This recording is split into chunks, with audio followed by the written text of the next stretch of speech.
चुड़ैल की कहानी। ये कहानी एक छोटे से गांव की है, जहां सालों से एक डरावनी दास्तां सुनाई जाती थी।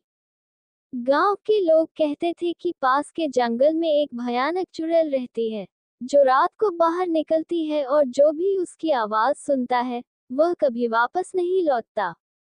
ये कहानी पीढ़ी दर पीढ़ी चलती आ रही थी, और गांव के लोग इस डर के कारण कभी रात को जंगल के पास नहीं जाते थे। गांव में इस चुड़ैल के बारे में कई कहानियां प्रचलित थीं, पर असलियत कोई नहीं जानता था। चुड़ैल की उत्पत्ति। कई साल पहले उसी गांव में एक औरत रहती थी, जिसका नाम था सुलोचना। वह अपने रूप और गुणों के लिए जानी जाती थी। गांव के लोग उसकी तारीफ करते नहीं थकते थे, और उसकी सुंदरता और नेकदिली की चर्चा दूर दूर तक होती थी। लेकिन उसकी जिंदगी में एक दुखद मोड़ तब आया, जब गांव के ही एक लालची और निर्दयी जमींदार ने उसे धोखा दिया। सुलोचना को उस जमींदार से प्रेम हो गया था, पर जमींदार ने केवल अपनी इच्छाओं की पूर्ति के लिए उसका इस्तेमाल किया। एक दिन, जब सुलोचना को पता चला कि जमींदार ने किसी और से विवाह कर लिया है और उसे धोखा दिया है, तो वह टूट गई। उसका दिल इतना दुखी हुआ कि उसने जमींदार से बदला लेने की ठान ली।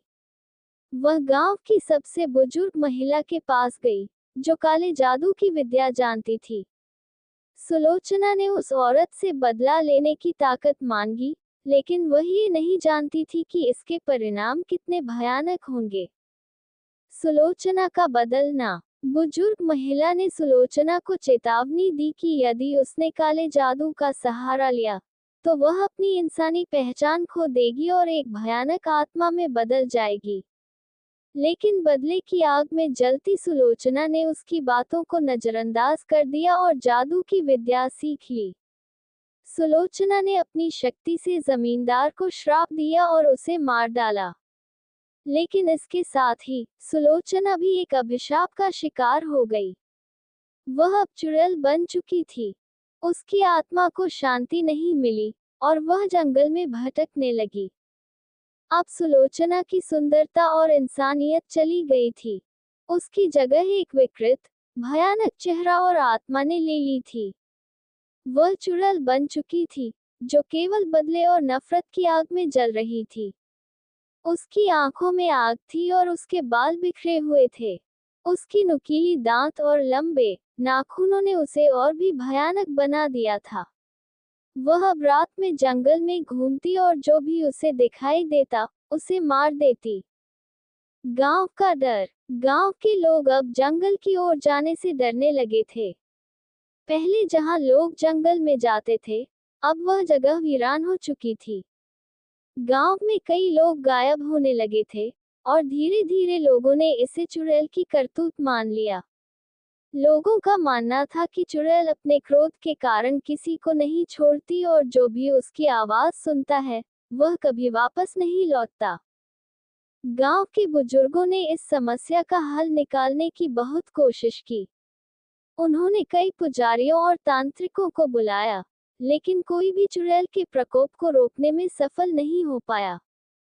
हर तांत्रिक और पुजारी जो चुड़ैल से निपटने गया, वह कभी वापस नहीं आया। गांव का वातावरण भयावह हो चुका था, और लोग रात को अपने घरों से बाहर निकलने से डरते थे।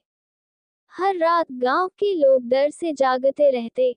कहीं से भी चुड़ैल की आवाज सुनाई देने लगती तो वे खिड़कियों और दरवाजों को कसकर बंद कर लेते। युवा नायक का उदय। इसी गांव में एक युवक रहता था, जिसका नाम था अर्जुन। वह साहसी और निडर था। अर्जुन को इन अंधविश्वासों पर भरोसा नहीं था। वह हमेशा कहता था कि चुड़ैल की कहानी केवल लोगों को डराने के लिए बनाई गई है। लेकिन जब उसके सबसे अच्छे दोस्त मोहन को एक रात जंगल में जाने के बाद वापस नहीं देखा गया, तो अर्जुन को ये बात गंभीर लगी। उसने ठान लिया कि वह सच्चाई का पता लगाएगा। अर्जुन ने गांव के बुजुर्गों से इस चुड़ैल की पूरी कहानी सुनी और फिर फैसला किया कि वह जंगल में जाकर सच्चाई का सामना करेगा। गांव के लोगों ने उसे रोका और कहा कि वह भी उसी तरह गायब हो जाएगा जैसे और लोग हुए हैं, लेकिन अर्जुन ने किसी की बात नहीं मानी। उसे अपने साहस पर भरोसा था और वह जानता था कि अगर उसने डर को अपने ऊपर हावी होने दिया तो वह कभी इस रहस्य को सुलझा नहीं पाएगा। जंगल में प्रवेश। एक रात अर्जुन ने साहस जुटाया और अकेले ही जंगल की ओर निकल पड़ा। रात घनी थी और चारों तरफ सन्नाटा पसरा हुआ था। अर्जुन के कदमों की आवाज जंगल के बीचों बीच गूंज रही थी। कुछ दूर चलते ही अर्जुन को एक हल्की सी फुसफुसाहट सुनाई दी। वह जानता था कि यह चुड़ैल की आवाज हो सकती है, लेकिन उसने डर को खुद पर हावी नहीं होने दिया।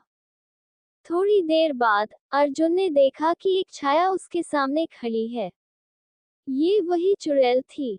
उसका चेहरा विकृत और डरावना था। उसकी आंखों में अंगारे जल रहे थे और उसके बाल हवा में उड़ रहे थे। अर्जुन ने उसे ध्यान से देखा और कहा, तुम जो भी हो, तुम्हारी आत्मा को शांति चाहिए। मैं जानता हूँ कि तुम किसी गलतफहमी या बदले की भावना से इस रास्ते पर आए हो, लेकिन अब इसे समाप्त करने का समय आ गया है। चुड़ैल की मुक्ति। अर्जुन की इन बातों का चुड़ैल पर गहरा असर हुआ। ये पहली बार था जब किसी ने उसकी पीड़ा को समझा था। उसने अर्जुन को अपनी पूरी कहानी सुनाई, कैसे वह सुलोचना थी और कैसे उसने धोखे और दर्द से बदला लिया। अर्जुन ने उसकी बात ध्यान से सुनी और कहा, तुमने जो भी किया वह गुस्से में किया, लेकिन अब तुम्हारे क्रोध और बदले का अंत होना चाहिए। तुम एक नेक इंसान थी और तुम्हारी आत्मा शांति की हकदार है। अर्जुन की बातों से चुड़ैल की आत्मा को शांति मिलने लगी। उसकी डरावनी शक्ल धीरे धीरे गायब होने लगी और उसकी जगह एक सुंदर और शांत सुलोचना दिखाई देने लगी। अर्जुन ने सुलोचना से वादा किया कि वह उसकी कहानी गांव के लोगों को बताएगा और उसकी आत्मा को हमेशा सम्मान से याद किया जाएगा। अंत। अर्जुन ने गांव वापस आकर सभी को सुलोचना की कहानी सुनाई। लोग जान गए कि जो भी हुआ वह केवल एक दुखी और पीड़ित आत्मा का परिणाम था। उन्होंने सुलोचना की आत्मा की शांति के लिए एक मंदिर बनवाया और वहां उसकी पूजा शुरू कर दी। इसके बाद गांव में कोई भी घटना नहीं हुई और जंगल में लोग फिर से जाने लगे। अर्जुन ने ये साबित कर दिया कि हिम्मत और सही सोच से हर समस्या का हल निकाला जा सकता है।